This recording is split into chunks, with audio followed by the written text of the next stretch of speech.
still in the fucking building? Abby. No! Abby, don't look. Dad! Dad!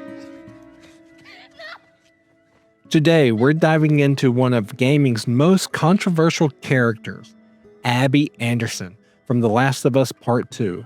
Love her or hate her, and boy did people have strong feelings, you gotta admit one thing, it absolutely sucks to be Abby. So hit that subscribe button, make sure to join the Discord, now grab your protein shakes and golf clubs as we explore why Abby might just have the roughest journey in modern gaming. Let's start with the obvious. Abby has the worst character introduction in gaming history. Imagine this. You're a developer at Naughty Dog. You've created one of the most beloved father-daughter duos in gaming with Joel and Ellie. Players have spent an entire game bonding with them. Your sequel's big hook? Let's introduce a new character by having her brutally murder Joel with a golf club within the first 2 hours. Bold strategy. Let's see if it pays off. The thing is, we meet Abby before we understand her motivations. We just see this muscular woman torture and kill beloved Papa Joel, and then the game basically says, hey, now you have to play as this monster for half the game. Have fun. No wonder half the internet lost their minds.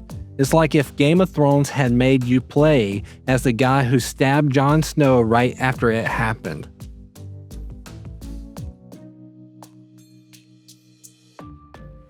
Here's the messed up thing about Abby's revenge. It doesn't fix anything. Abby spends years training, getting jacked, and hunting down Joel to avenge her father, the Firefly surgeon Joel killed at the end of the first game. When she finally gets her revenge, does she feel better? Nope.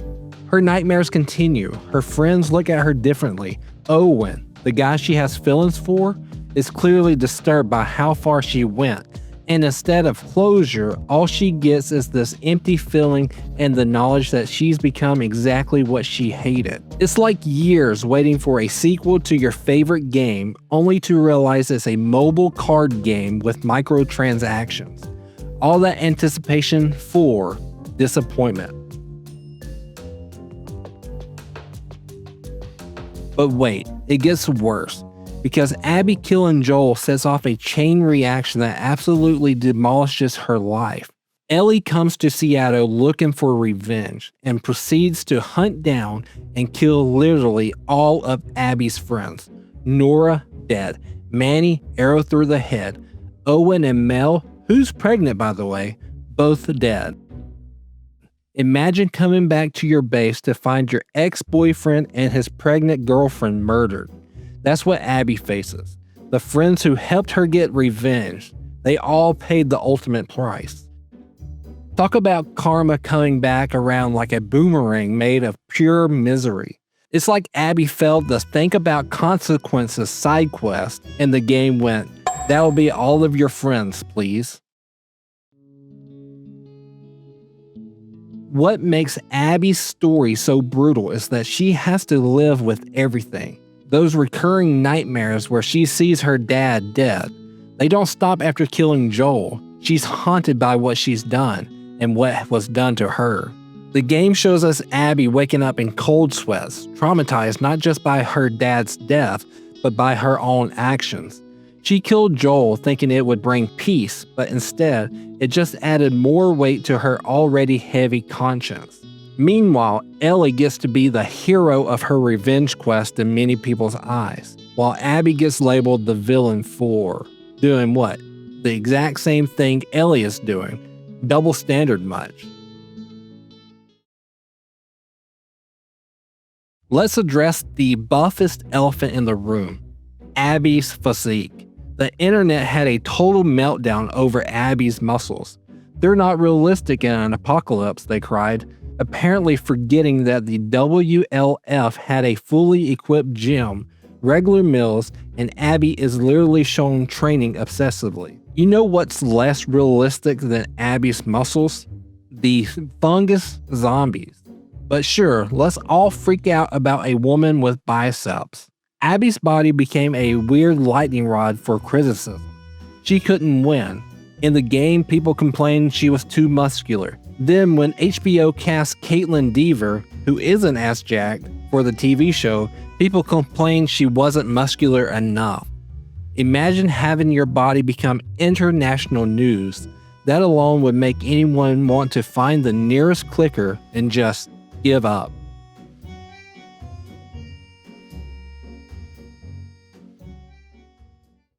In the midst of all this misery, Abby does find something resembling redemption. She meets Lev, a young Seraphite on the run, and decides to protect him. This relationship is where we finally see Abby's humanity shine through. Protecting Lev gives her something pure to fight for. Not revenge, but saving someone innocent.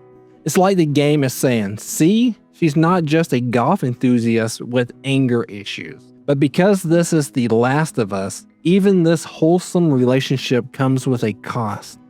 Helping Lev makes Abby an enemy of her own group. Yara, Lev's sister, dies helping them. And just when you think maybe, just maybe, Abby might catch a break, she and Lev are captured by the Rattlers, a group that makes the WLF look like summer camp counselors. When we next see Abby, she's been tortured for months. The once powerful warrior is emaciated, weak, and literally tied to a post to die in the sun. It's some biblical punishment imagery right there. Abby hits such a low point that when Ellie finally finds her, you almost wonder if killing her would be a mercy. She's lost everything, her friends, her strength, her community. All she has left is Lev and a faint hope of finding the Fireflies. It's like the writers had a checklist titled Ways to Make Abby Suffer and just kept adding to it. Physical torture, check. Psychological trauma, check. Force her to fight for her life when she can barely stand. Why not? The final confrontation between Ellie and Abby on that California beach is brutal in every sense. Two broken women, each destroyed by their quest for revenge, slugging it out in the surf. Abby has nothing left except protecting Lev. Ellie has lost her relationships with Dina and Tommy, and even her ability to play guitar, thanks to those bitten off fingers. When Ellie finally lets Abby go, it's not even really about mercy. It's exhaustion. The cycle of violence has left both of them hollow shells of themselves. And what does Abby win in the end? She gets to sail away with Lev towards an uncertain future, physically and emotionally scarred beyond repair. That's her happy ending. Not dying and having one person left who cares about her. Woohoo. As if Abby's in-game suffering wasn't enough, she also has to deal with unprecedented real-world hate. Laura Bailey, who voiced Abby, received death threats from angry fans. Death threats over a fictional character. People were so attached to Joel that they couldn't separate the actress from the role. Imagine creating this complex, flawed character, pouring your heart into the performance, only to have people threaten your actual life because they didn't like what your character did in a video game. The backlash was so intense that Naughty Dog had to issue statements defending their actors. The hate campaign became part of gaming history. Another layer to the "it sucks to be Abby" saga. Now, Abby's Trauma Tour is coming to HBO. Season 2 of the show will introduce Caitlin Dever as Abby, and while they're making some changes to how her story unfolds, the core tragedy remains. The show is apparently giving us Abby's backstory earlier, showing her burying her father after Joel's hospital rampage right in the first episode.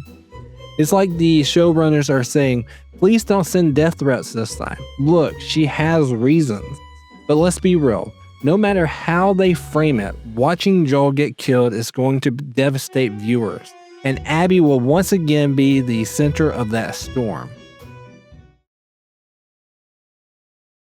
What really makes Abby's journey gut-wrenching is the mirror it holds up to Ellie's story. They're basically the same person on different timelines. Abby loses her father, seeks revenge, and destroys herself in the process. Ellie loses her father figure, seeks revenge, and destroys herself in the process. The difference? We met Ellie first. We cared about her automatically. Abby had to earn our empathy after doing the most unforgivable thing possible in the eyes of fans. By the end, both women are shells of themselves. Abby physically emaciated, Ellie emotionally hollow. Neither truly wins because revenge isn't about winning, it's about loss. So why create a character destined to be hated, who suffers endlessly, and whose journey feels like emotional waterboarding?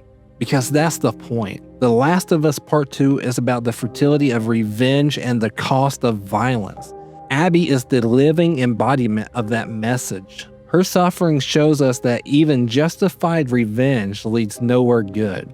She's what Ellie could become if she doesn't break the cycle. And in the end, it's Abby who learns the lesson first. She spares Ellie and Dina at the theater, choosing to walk away when she could have completed her revenge. Abby's journey sucks precisely because it needs to. It's supposed to be painful. It's supposed to make us uncomfortable. And ultimately, it's supposed to make us question our own thirst for vengeance in games. Love her or hate her, Abby Anderson gives us one of gaming's most challenging and complex stories. Her journey might be a parade of misery, but it's also what makes The Last of Us Part 2 so unforgettable. Just maybe don't name your kid Abby if you want them to have good luck, and definitely keep them away from golf clubs. Thanks for watching, and if you enjoyed this deep dive into gaming's most traumatized biceps, smash that like button, subscribe for more, and let me know in the comments, Team Ellie or Team Abby? Or are you like me, Team Everyone Needs Therapy? See you next time.